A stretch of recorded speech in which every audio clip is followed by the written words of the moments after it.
Halo semua, kira apa kabar? apa kabar kalian semua pada hari ini? Pada pesan kali ini masih melanjutkan dengan cerita yang minggu lalu, yaitu tentang Maka Ampo. Oke, langsung saja tanpa basa-basi kita bahas.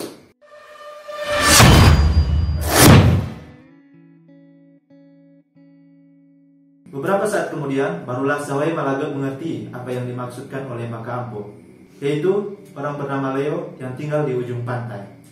Pembantunya pun langsung pergi membunuh Leo. Darahnya dimasukkan ke dalam piring putih dan dipancarkan ke perahu Maka Ampo dan Lahawang. Bagian tubuh Leo dipotong dan diambil lengannya untuk dijadikan alas peluncuran perahu. Berangkatlah mereka dari Sahabe Kelu yang sekarang dikenal dengan Kalekube. Mereka singgah di Toade menjemput pasukan untuk pergi ke Talaut. Tibalah mereka di Nanusa dan berlabuh di Mangupung, suatu tempat yang tidak berpenghuni. Lahawang tertidur selama 3 hari dan ketika dia bangun, dia langsung menceritakan mimpinya kepada Maka Ampo. Lahawang bermimpi bahwa mereka berdua sedang mandi darah. Seluruh pasukan Maka Ampo telah mati dibunuh musuh. Tinggallah Maka Ampo dan Lahawang yang turun langsung berhadapan dengan musuh. Mulailah mereka saling membaca mantra antara Maka Ampo, Lahawang, dan Hansararung yang adalah musuh mereka. Sambil mengucapkan mantra, Hansararung dan Lahawang saling menyuguhkan sirip pinang yang ditancapkan pada ujung pedang mereka. Namun, Lahawang memberanikan diri untuk melompat maju melawan Hansararung, lalu seketika itu juga Hansararung mati terbelah 2. Maka Ampo pun ikut melompat maju dengan berpijak pada batu-batu, sehingga banyak batu yang terlepas dari tanah. Sampai sekarang jejak kaki Maka Ampo menjadi bensade atau tempayan. Maka Ampo dan Lahawang pergi ke pintu Bentenang Uhe dan melihat Manangkalangi, istri dari Bentenang Uhe yang sedang dicarikan kutunya. Lahawang masuk dan berteriak. Bentenang Uhe melihat lalu melempar bambu runcing ke arah Lahawang sehingga menembus mulutnya sampai ke belakang.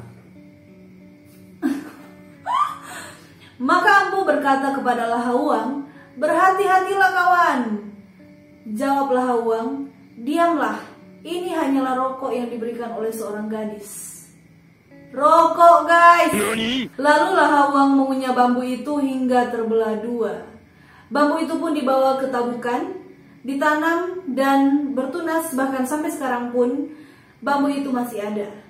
Dahulu, jika bambu ini ditebang, akan keluar darah, menandakan bahwa akan ada musuh. Mereka berdua pun mendekat dan membunuh Bentenang Uhe dan istrinya. Maka Ampo dan Lahawang tinggal di Mangupung selama 3 bulan. Hal ini dilakukan untuk menunggu mayat dari para pemberani busuk agar tengkoraknya bisa dibawa pulang. Sekembalinya dari Talaut, Maka Ampo membawa istrinya Timbang Sehiwu meninggalkan rumah mertua dan tinggal di Moade. Keturunannya cikal bakal raja-raja. Istrinya yang lain, Sompo Sehiwu, tetap tinggal di Sahabe. Keturunannya menjadi cikal bakal pemimpin. Maka Ampo bersama seorang pembantunya yang bernama Tahapan Siang pergi mencala ikan di pantai Sahabe. Hasil tangkapannya diletakkan di atas suatu keti. Tiba-tiba datanglah pasukan dari Siau yang dipimpin oleh Hengke Munaung. Mereka adalah orang-orang yang dimintai tolong oleh masyarakat Tamako untuk membunuh Maka Ampo karena anak-anak mereka sering diambil oleh Maka Ampo untuk dijadikan umpan. Maka Ampo berada di karang yang airnya sedang surut, sedangkan pembantunya ada di tepi pantai.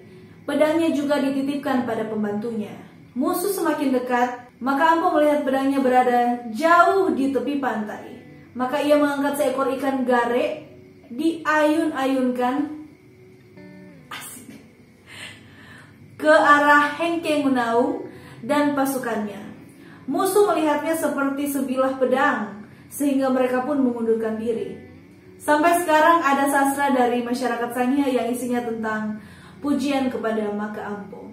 Setelah Tahapan Siang hambanya melihat Hengke Munaung dan pasukannya mundur, ia pun berkata kepada mereka, "Pedangnya ada di sini. Yang ia pegang itu adalah seekor ikan gare. Kalian bawalah pedangnya ini supaya bisa membunuhnya. Jika menggunakan pedang lain, ia tidak akan mati." Langsung diberikannya pedang milik Maka Ampo kepada Hengke Munaung. Pedang milik Maka Ampo pun dibawa oleh Hengke Munaung. Lalu mereka pergi lagi mendekati Maka Ampo. Hengke Munaung langsung menebaskan pedang ke arah Maka Ampo dan matilah ia. Dead. Kepalanya dipenggal dan dibawa ke Siau. Ansiga dan Makalupa mendengar berita bahwa Maka Ampo dibunuh oleh orang Siau dan kepalanya dibawa. Mereka berdua langsung menyiapkan perahu, dan dengan perahu mereka pergi ke Siau menuju Pehe. Sesampainya di Pehe, mereka berlabuh. Ansiga dan Makalupa memberikan perintah kepada para pasukannya untuk menyusuri sepanjang pantai untuk melihat semua perahu yang ada. Londe Lahose diputuskan tali tambatannya. Kora-kora yang tertambat atau yang ada di pantai dilubangi. Kumara tiba di sebuah rumah peristirahatan, dan ternyata kepala Maka Ampo ada di situ diletakkan di sebuah piring Maluku. Di tengah rumah, sementara pasukan Hengke Munao mengitari kepala Maka Ampo sambil berteriak dan menari. Setibanya Kumara di rumah itu, mereka pun bertanya, "Tak ada guntur, tak ada kilat. Apa pedulimu sehingga kamu tiba-tiba muncul di sini?"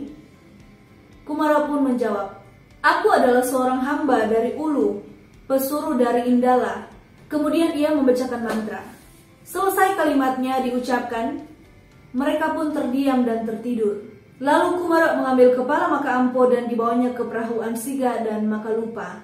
Setelah Kumara naik di atas perahu, mereka langsung mengangkat jangkar dan berangkat menuju Moade. Setelah mereka pergi, orang banyak yang tadinya tertidur pun terbangun dan sangat terkejut ketika melihat kepala Maka Ampo sudah tidak ada. Mereka langsung pergi ke pantai dan menaiki semua perahu yang ada di pantai untuk mengejar Ansiga dan Makalupa bersama pasukannya.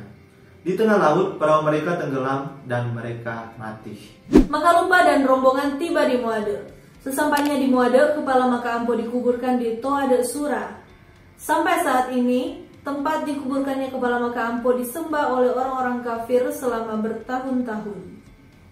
Oke, itu tadi Besang Part 2 bercerita tentang Maka Ampo. Dan di episode kali ini sekaligus mengakhiri cerita tentang Maka Ampo.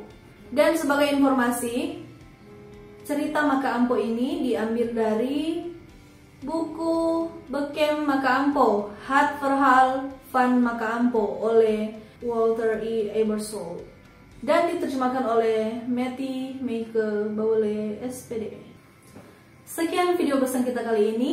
Dan jika ada dari kalian yang tahu tentang kisah-kisah atau bahkan sejarah-sejarah yang ada di Sangihe, silahkan komen di bawah atau DM kita di Instagram. Jangan lupa like, komen, and subscribe agar kalian tahu kapan kita upload video baru. Jangan lupa juga untuk share video ini sebanyak-banyaknya agar makin banyak orang yang tahu tentang kisah Maka Ampo. Kasih Wueringang.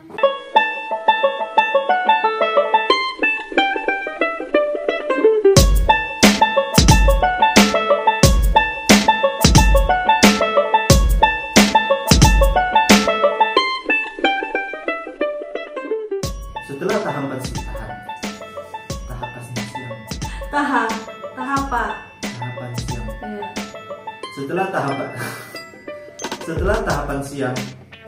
Setelah tahapan siang. Hasil tangkapannya diletakkan di atas batu kecil, batu kecil.